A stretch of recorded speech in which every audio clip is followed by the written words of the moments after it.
This is a story that my grandfather liked to tell. It's kind of long, and I can't say if it's true, but it seems to fit the very old and cantankerous guy I knew who never, ever let a grudge go. I mean, in the 1980s and 1990s, he would sometimes go and yell at Democratic candidates for office because Woodrow Wilson had made him fight in World War I. The story actually starts with that kind of, you see, Grandpa immigrated to the US early enough that the first election he could vote in, he voted for Teddy Roosevelt. Wilson won, though, and then he ran for re-election under the slogan, "He kept us out of the war," which seemed like a good platform, so my grandfather voted for Wilson. Few months after that, he got us into the war, and a few months after that, my grandfather was in the trenches somewhere in France. He was so mad about that.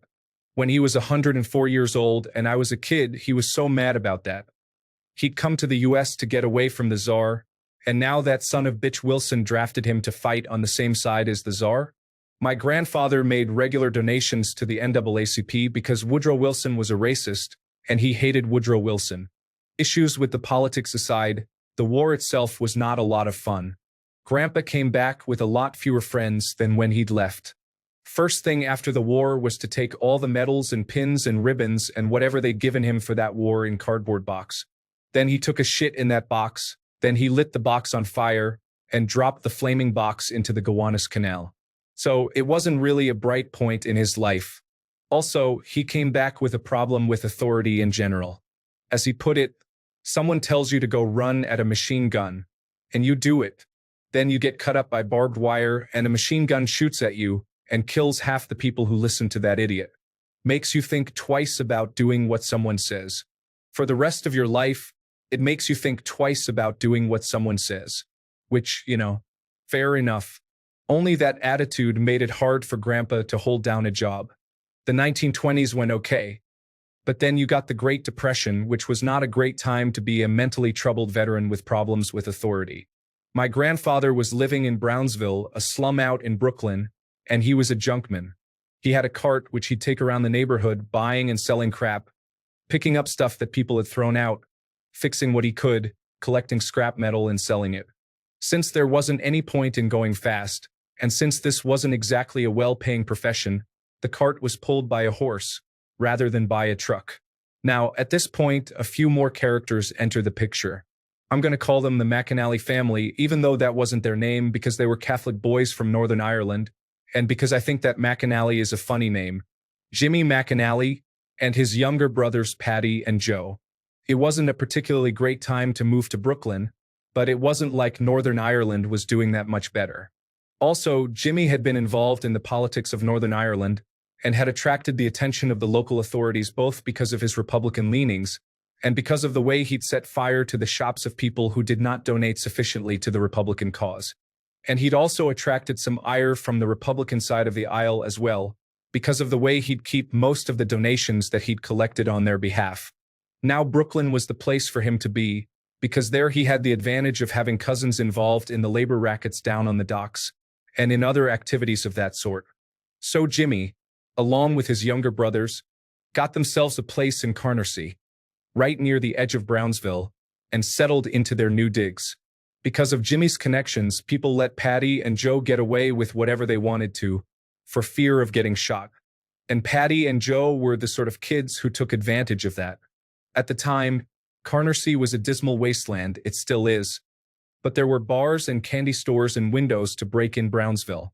Also, there was a junkman's horse they could steal, to ride around on at night, and leave him abandoned on a street corner, tired and shaking. Well, that was what happened the first two times. Third time, they broke the horse's leg. Now, I didn't know that horse, but I knew my grandfather, and my grandfather loved that horse. 60 years later, he had a picture of that horse, and you could see how much he missed that horse when he looked at that picture. My grandfather liked my grandmother, didn't mind my mom, and tolerated me. But he loved that horse.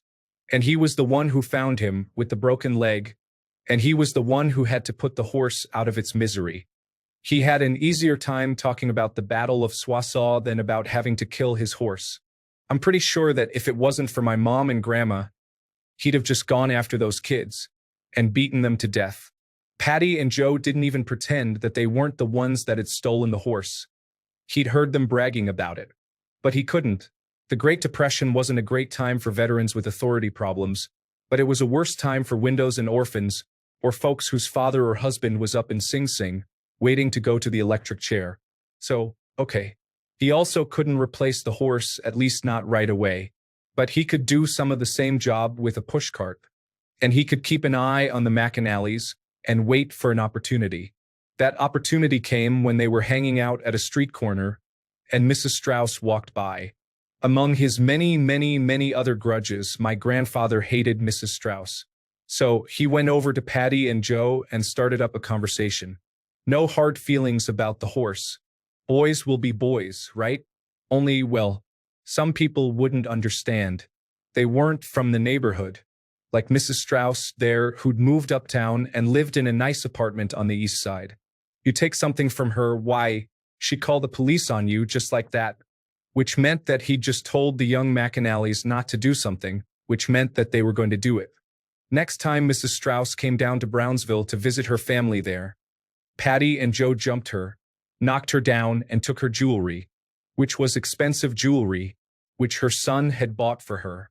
Now, the reason that my grandfather had a grudge against Mrs. Strauss was the way she came down with a nice dress and fancy jewelry and acted like she was better than everyone else. But the only reason she had all that was because her son Harry Pittsburgh Phil Strauss gave it to her.